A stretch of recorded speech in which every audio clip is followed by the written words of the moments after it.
4. Now I see risk and gearing. Now at this stage, when you hear the words risk and gearing, you have to know this has got to do with your two ratios, your loan ratios, which is debt equity and ROTCE. And remember, yesterday I said to you, if they only want you to comment on one of these ratios, they would say, comment on the risk, then it would be debt equity. Comment on the gearing, then it would be ROTCE. Okay, so get the difference there. Go listen to the video of yesterday, I explained that. So, explain how the issue of new shares. Now if you think issue of new shares brings in what? Ordinary share capital. So that's going to influence my equity, right? So now, how will this affect the financial risk, in other words, debt equity, and gearing, meaning ROTCE? Quote the indicators and figures. Now if I go look here, I see debt equity there and ROTCE here. Can you see they do not put them together? And even if you go look on the format sheet, they are not together. So this is something you need to know. Okay, so the debt equity improved, ne? Can you see that? It's now better. It's now going towards low risk, ne? Okay, and the capital employed is also improving. It's also good. And what do you usually compare the current interest on loan with the current ROTCE with the interest on loan? Do they give me the interest on loan? No, so you can't do that. But you can say it improved. So now look at this. Can you see the indicator? 2 marks. What is my 2 indicators? Oh, debt equity and ROTCE. So already I got 2 marks. Then they ask me the figures and trend. So you just say increase, decrease from 2. Increase, decrease from 2. Already 4 marks. Now, when I do risk, gearing, loan comments, the debt equity goes with high, low geared. The ROTCE goes with positive, negative geared. Right. So what are you going to say? The debt equity increased or decreased, in this case decreased from this to this. Nay, we are now low risk, low geared. Can you see?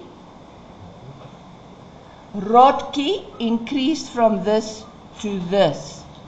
Now it's I don't know where did they get that 7.2% interest on loan. They got it at Info B. Can you see there? 7.2. So now I say, okay, that 16.9, ne, is more than the 7.2, right? Which makes it positive geared. Okay, so it's positive geared, low geared. So yes, it was a good idea to make the loan. Okay, with this one, 6 out of 6, please. Next one, 3.5. Share price, in other words, and share holding. Explain why directors would be interested in the price of their company share on the JSE. Now, if you look at the JSE is what? It's the market price, ne? So I want to look at what is the market price and what does the market price tell me? How is the market price determined? It's determined by supply and demand. It's a perfect market. So in other words, it will show me the interest people have in my share. If this share price increases on the JSE, it means a lot of people want it. So there's a lot of interest. But if the share price drops, then it means something somewhere made people not want to buy it. So I need to go see, is there something bad about my public image going on? Is there maybe, did we get a bad audit report? Is it maybe just a bad economic time? Is my product of my company still, is it still something people are interested in? Can you think now? Let's just quickly think. If I think about the share price in a DVD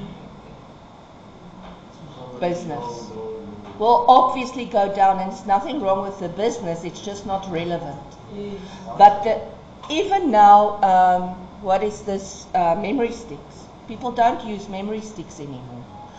But the price of shares in something like Microsoft will always keep on going up as long as people work on computers, because it's still applicable. Okay, so that's why you want to know what the share price is, because it shows you the people's interest. And that shows you if you are still a valid company. Okay. Comment on the price of the new shares issued. So they want you to look at the issue price. And immediately if they say issue price or repurchase price, it goes with what other two prices? The market price and the NAV. Okay, so then you always go and you compare those two. So they say, give a reason why shareholders should not be satisfied with this price, meaning the issue price. Okay, quote two financial indicators and figures. So now what are you going to do? You're going to compare the issue price with the market price, the issue price with the NAV. There you already got your base marks, right?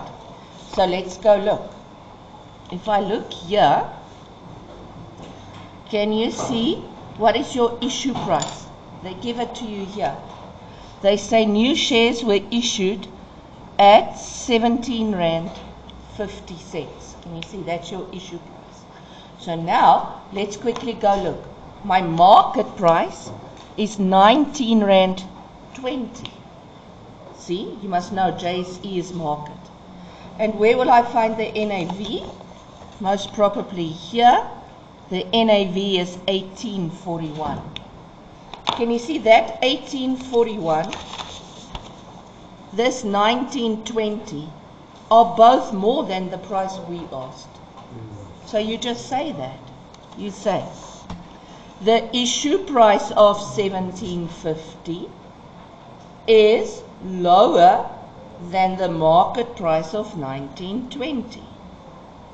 The issue price of 1750 is lower than the NAV of 1841.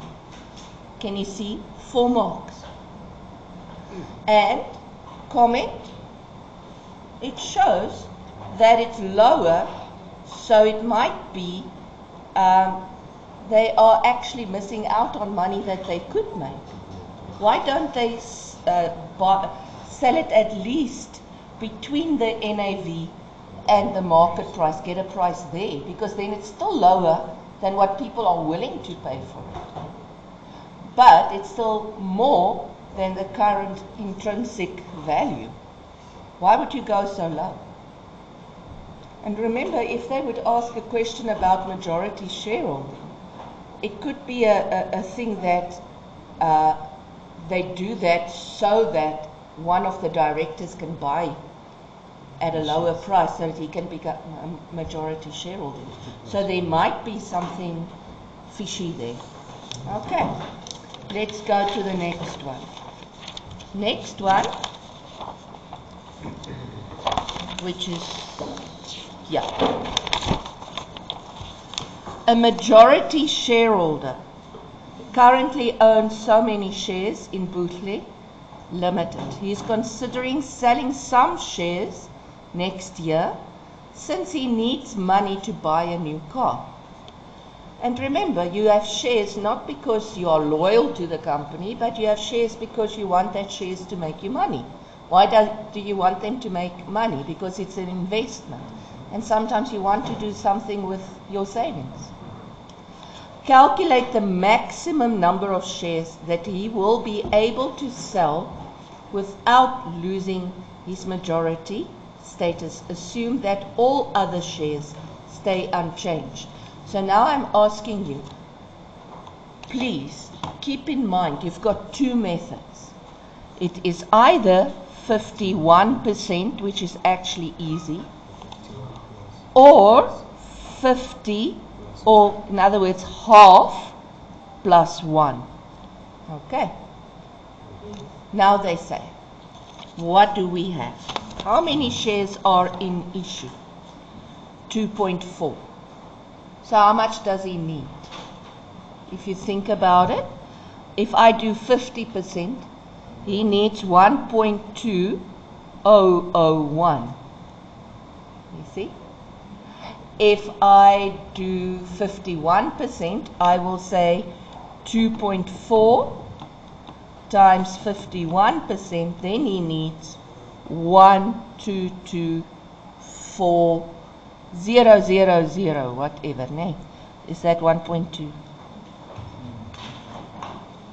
12, 20, 12 to 40, yeah. Okay. Now I'm asking you this. But how do we know? Now, are we going to, what does a company do? This guy says majority, I need 1.201. This one says no, majority, I need 1224. Which one is the company going to use? Can you see how easy it would be to decide, oh, if it's in the person's favor, let's use this one. Can you see that? And that's where the God principle of consistency comes in. Because if a company decides that majority shareholding is determined by 51%, then they always have to use 51. Then one shareholder can't say, oh, I've got one more than half. Because that's not the method this specific company uses. Okay, the consistency. But in this case, they didn't tell us. So now I see. This is either one. So in other words, can you see they used either one? There's my, why is it 100 and not 1? Because we said 1.200001. Why do they say here 1.200?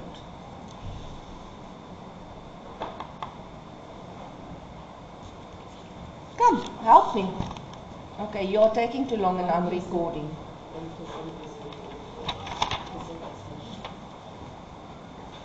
Come. There must be information somewhere.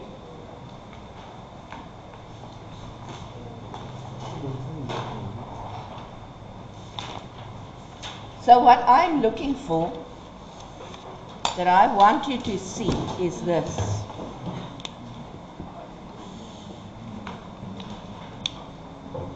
Can you see? They say their shares are sold in lots of 100. So you buy 100 shares, 200 shares, 300 shares. You're not allowed to buy 150 shares. You see? So what's the minimum you should have? 100 more. And that is why it's 1.200, not 1.2001. If they had said shares are sold in lots of 10, then this would have been 1200010. You guys get that? Okay. So you can go look. There's the 51. So basically they calculate. Can you see? The 1224 and the one 200, and they just subtract what he already has. So he can either, if he uses this method, still sell 71,900, or if he still sells 48,000, if he uses 51. Okay, happiness. Can you guys still hear me with my weird voice? Returns. Now, can I quickly say, when they say this, it's not Rotki. Rotki goes with gearing. Okay? This one, they are talking Roshi. EPS, DPS. Okay? Because that's what the shareholder are interested in. He wants to know what he's getting back. So, they changed the dividend policy. Remember yesterday I also talked about it. There's a difference between the dividend policy and the DPS. The dividend policy is DPS over EPS. In other words, the percentage dividends I declare and the percentage retained income. That's your dividend policy or your dividend payout rate. Right. DPS is the cents per share paid out. Okay? So I can say to you, if I say, oh, 70% of the earnings, EPS, is paid out as dividends, then immediately you know, okay, 30% is retained. Okay? If I say to you, the company declares 5 cents dividends per share, then you know, oh, I owe 100 shares. Each share is going to get 5 cents, so I'm going to get 5 rand. Can you see it's a different point of view? So now they say, explain how the company managed to fund the high dividends without using the borrowed money. In other words, you're not allowed to use the loan to make the shareholders happy. Now, this is that question that falls out of the sky. I will do it with you tomorrow.